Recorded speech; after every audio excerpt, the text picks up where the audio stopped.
fazer a gravação aqui. Bom, então a ideia é mostrar esse exercício aqui. Qual é esse exercício? Existe aqui um prédiozinho aqui, né? De 2 pavimentos. Vou calcular o pilar de extremidade, que é esse pilar aqui, ó. Tá? Então, ele é um pilar que ele está incluso dentro da alvenaria. Então, as alvenarias internas, elas têm 15 centímetros, então eu vou fazer esse pilar com 15 por alguma coisa, que eu ainda não sei quanto que é. Foi dado o NK, né? Ação ali solicitante 650, não é de projeto ainda. Como esse pilar ele vai ter 15 centímetros, eu preciso amplificar aí a carga, né? Então aqui, não sei se vocês lembram, mas pilares abaixo de 19 precisam de uma amplificação de carga, eu posso utilizar, mas eu preciso amplificar a carga. Então, no nosso caso lá, se um pilar é de 15, eu vou amplificar aí a carga para 1,20, tá? Então, primeiro passo é calcular o ND. Então, eu sei que é 1,20, decorrente de eu ter um pilar de 15, vezes 1,4, vezes a carga atuante, eu chego num ND de 1.092. Bom, o momento lá no pilar 5 tem um MA e um MB, né? Um MA de 3.330, que é a carga atuante, e um MB de menos 3.330. Para eu encontrar a área de concreto, eu utilizo essa equação aqui, sendo um pilar de extremidade ou de canto. Se for um pilar intermediário, é uma outra equação que está lá na apostila. Então, a área de concreto, então, é 1,5 vezes o ND, divididos por 0,5 vezes o FCK. Nesse caso aqui, eu estou trabalhando com FCK de 30 megapascal. E mais 0,4. Encontrei uma área de 862,11 centímetros quadrados. Encontrada essa área e sabendo que uma das dimensões é 15 centímetros, eu encontro a outra dimensão do pilar, que nesse caso aqui, eu arredondando, né, porque a gente não vai trabalhar com medidas quebradas, é 60 centímetros. Bom, próximo passo é calcular o índice de esbeltez do pilar, então, utilizando as equações, eu chego no índice de esbeltez em X de 16,15 e o índice de esbeltez em Y de 64,59, tá? A excentricidade de primeira ordem, a gente utiliza o momento de primeira ordem para calcular. Quando a gente não tiver momento, até havia utilizado o momento mínimo, mas quando não tiver momento, vocês já podem considerar essa excentricidade aqui como sendo zero. No caso do eixo do x, então, a excentricidade de primeira ordem é zero. No caso do eixo do y, é o momento que foi dado, né, atuante no pilar, divididos por nd, que é a carga lá que eu encontrei do pilar, tá bom? Então, eu encontrei uma excentricidade de primeira ordem no eixo do y de 3,05. Próximo passo é calcular o momento mínimo. Calculo o momento mínimo no x, calculo o momento mínimo no y. Comparo o momento mínimo com o momento atuante no pilar, carga atuante. No caso do eixo do x, não tem momento atuante, então o momento mínimo já é o momento do x, tá bom? O momento de primeira ordem. No caso do eixo do y, o momento mínimo deu 2.129, comparo com o momento dado, 3.330, como o momento dado, né, atuante no pilar é maior do que o momento mínimo, eu vou utilizar o momento atuante, que nesse caso, 3.330. Próximo passo é calcular o índice de esbeltez limite, para verificar se o pilar vai ter ou não efeito de segunda ordem. O que é o efeito de segunda ordem? Quando o problema do pilar é que ele está sob efeito de compressão. Quando o pilar está sendo comprimido, ele pode flambar. Quando ele flamba, a carga não está mais no eixo do pilar. Então, quando isso acontece, que o pilar flamba e a carga não está mais no eixo do pilar, é necessário que a gente considere um efeito adicional, um momento adicional em decorrência dessa flambagem, que a gente chama de momento de segunda ordem, tá bom? Então, aqui eu tenho o momento de primeira ordem x e y, que eu vou utilizar o que foi dado, calculei o índice de esbeltez limite e verifiquei aqui índice de esbeltez para x 25, índice de esbeltez para y 68. Então, ambos os casos, o momento limite é maior do que o momento do pilar, ou seja, o momento do pilar, o índice de esbeltez do pilar não ultrapassa o valor limite. Então, para ambos os casos, eu não vou ter efeito de segunda ordem, tá bom? Porque não vai acontecer o efeito da carga ser aplicada e o pilar flambar. Então, nesse caso aqui, eu vou ter só momento de primeira ordem, tá bom? Momentos de segunda, a gente fez exercícios em sala, é o mesmo procedimento, tá bom? Ok, então eu paro aqui, só vai ter momento de primeira ordem. Poderia ter de segunda? Sim, mas nesse caso não tem. Então, o momento de primeira ordem já é o momento total, o momento final, tanto em X quanto em Y. O próximo passo, o que a gente está buscando aqui, é calcular a armadura que vai ter dentro desse pilar. Então, a gente vai lá, calcula aqui, né, esse coeficiente, que é o mesmo tanto para o X quanto para o Y, mas calculei aqui ele só embaixo do X, mas, né, é o mesmo valor para Y. Calculei o MX, calculei o MY, ok? Próximo passo, eu preciso, para entrar nas tabelas, do valor do D' sobre o H. O que é o D'? O D' é a distância da face externa do concreto até o centro dessa primeira armadura aqui, certo?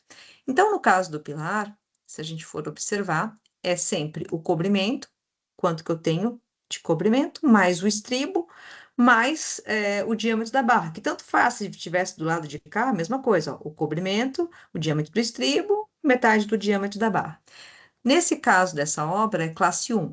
Então, aonde que eu vejo? Vejo aqui, ó, primeira tabela, classe 1, pilares, cobrimento de 25 milímetros. Então, 2,5 centímetros, mais o diâmetro do estribo. O estribo foi dado no exercício 5 milímetros, então 0,5 centímetros.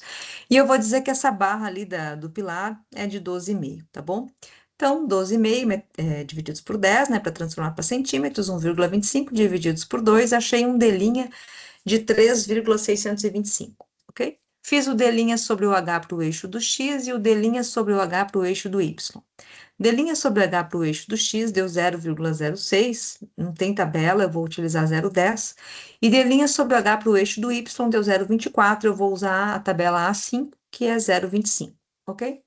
Então, usando a tabela A5, tá aqui, ó. Tem um monte de riscos já, porque eu já tinha feito 2 vezes esse vídeo, então procurei aqui, ó. Procurei D' sobre o H, primeira coisa que eu procuro, D' sobre o H, encontrei aqui. Venho aqui e procuro o Mi. O Mi desse exercício é 0,12. Então, aqui a medida é 0,15, aqui no meio 0,125, um pouquinho mais para cá. Aí eu puxo uma linha vertical. Ok? Puxo uma linha vertical bem no 0,12. O Vzinho lá, né, é 0,57. Então, venho aqui 0,5, 0,6, 0,55, 0,57. Aí eu puxo uma linha horizontal. Onde a linha horizontal cruzar com a vertical, eu tenho um ponto, né? Observem que cada aqui é como se fosse uma topografia, ó. Então, eu tenho várias curvas, ó. Essa aqui é W igual a 0,0, 0,1, 0,2, 0,3, 0,4 e assim vai. Então, esse ponto aqui, ó, ele tá em cima de alguma dessas linhas, que é como se fossem linhas topográficas. E é exatamente em cima da linha 0,2, ó. Então, nesse caso aqui, o W é igual a 0,2. Então, eu venho aqui, ó, W igual a 0,2. Agora, no eixo do X, eu tenho um D' sobre o H 0,06. Então, eu vou usar a tabela do 0,10, só para mostrar para vocês, ó, tabela do D' sobre H 0,10. E se eu venho aqui com o coeficiente Mi e cruzar com o respectivo aqui coeficiente, eu vou ter um ponto aqui, ó, que nem tem linha embaixo, tá bom? Então, nesse caso aqui, não tem armadura no eixo do X, só vai ter armadura no eixo do Y, que eu vou pegar esse W aqui de 0,2. Para calcular a armadura, eu utilizo essa equação aqui, coloco no lugar do W 0,2, FCD sempre vai ser o FCK divididos por 1,4, FYD sempre a resistência do aço divididos por 1,15, esse número 1,15 e 1,4 é fixo, só muda a resistência do aço e a resistência do concreto. Encontrei aqui uma área de 8,87. Ok. Nesse caso aqui do A5, se vocês observarem, eu tenho 2 armaduras, uma armadura em cima e uma armadura embaixo. Então, esse 8,87 que eu encontrei, eu divido por 2, porque eu tenho uma em cima e uma embaixo. Comparo aqui esse 8,87 com a armadura mínima que eu preciso para um pilar, tá bom? Que é uma relação entre o ND e o FYD. Nesse caso desse pilar, deu uma armadura mínima de 3,76. 8,87 é maior do que 3,76, então ok. E a armadura máxima é, né, tranquilo também. Então, achei aqui a armadura de 4,435. Bom, quantas barras eu vou colocar? Venho aqui, tem uma tabela que ajuda a encontrar as barras. Então, essa tabela aqui, eu vou procurar o diâmetro, um diâmetro que eu quero. Então, por exemplo, aqui, 12,5. Eu preciso de 4 ponto alguma coisa, 4,37. Então, usando uma barra de 12,5, 4 barras de 12,5, eu encontro uma área de 5. E eu precisaria de uma dimensão de pilar de pelo menos 17. Mas essa armadura, se a gente observar aqui, ó, ela está colocada nesse sentido, certo? Esse sentido, o meu pilar tem 60. Então, tá tranquilo, certo? Porque eu precisaria de 17, mas eu tenho 60. Então, não tem problema nenhum neste caso aqui. Então, eu vou utilizar 4 barras de 12,5, dá uma área de 5, e eu preciso de 4,37. Então, tá ok. Vamos supor que o pilar estivesse virado, né? Que eu tivesse colocado ele virado. Aí eu precisaria de uma dimensão de 17, e o meu pilar tem 15. Então, nesse caso aqui, eu não conseguiria utilizar 4 barras de 12,5. Eu teria que procurar uma outra solução, possivelmente uma barra maior, ó. Então, por exemplo, aqui, ó, eu preciso de 4,37. E vamos supor que eu precise colocar o pilar virado, tá bom? Em vez de colocar deitado, como estava ali no desenho, eu teria que colocar ele de pé. Então, nesse caso aqui, para aquela área, eu teria que utilizar 3 barras de 16, ó. Porque 3 barras de 16 dá uma área de 6 e cabe num pilar de 15, que é a dimensão do meu pilar, tá? Então, o que a gente, esses BR1, BR2 aqui, brita 1, brita 2, o quanto valor de BW, qual é o tamanho, a largura que eu preciso para o meu pilar, de acordo com a posição da armadura que eu escolhi, certo? Então, no nosso caso aqui, a gente colocou a armadura aqui, nessa posição. Como o meu pilar tem 60, não vai ter problema nenhum. Mas se o pilar tivesse virado, eu não conseguiria utilizar 4 barras de 12,5. Teria que usar 3 barras de 16 para caber no pilar. Mas nesse caso aqui, sem problema nenhum. Aí os estribos. Bom, os estribos tem aqui uma regrinha, ó. O diâmetro do estribo tem que ser sempre maior do que 5 ou maior do que o diâmetro da barra longitudinal divididos por 4. A minha barra longitudinal, 12,5, né, que foi o que eu utilizei, divididos por 4, daria um estribo de 3,125, mas eu tenho que usar pelo menos 5. Então, nesse caso aqui, o estribo é de 5, tá bom? O exercício já deu que o estribo é de 5, tá bom? E aí, o espaçamento entre o estribo é sempre o menor valor entre 20 centímetros, a menor dimensão do pilar, ou, e no nosso caso, para ser a 50, 12 vezes o diâmetro da barra do longitudinal. Então, se a gente fizer 12 vezes 1,25, que é o diâmetro da barra que eu escolhi, daria 15 centímetros. Então, a menor dimensão do pilar é 15, 12 vezes o diâmetro da barra também é 15, então eu vou utilizar os estribos de 5 a cada 15, tá bom? Porque é o menor valor desses três, é o que eu utilizo para o espaçamento dos estribos, ok?